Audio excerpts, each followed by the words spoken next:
3 treatment झाल्यात ना तुमच्या? नाही चौथे नाही. काय काय त्रास होत होता तुम्हाला?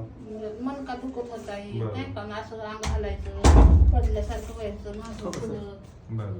आणि उठाय बसा येत नव्हतं नीटनीटकं. कसं आहे आता 3 ट्रीटमेंट झाल्यात अगोदर चौथे. हो तेच की 3 झाले ते आता- चौथे. पहिल्यापेक्षा तरी लय फरक पडलाय पहिल्यापेक्षा जास्त म्हणजे चालाही व्यवस्थित येते आता. अगोदर चालायला वगैरे त्रास होता? लय चालायलाच येत नव्हतं. बरं. ते टॉयलेटची बादली पण झेपत नव्हती. बरं. इथली माहिती कोणी दिली तुम्हाला? हं? इथली माहिती? इथली माहिती माझी पोरगी मुंबईला असते. बरं.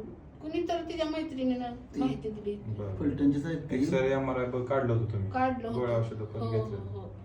ठीक आहे. त्याने इकडे काय आल्यापासून तुम्हाला क्लिअर झाली एकदम मी. होय ना? फक्त थोडस वाटत थोडं म्हणजे क्लिअरच झाली मी. ठीक आहे चालेल. तुम्ही बोलावल्याप्रमाणे आम्ही चौथ्या वेळा पण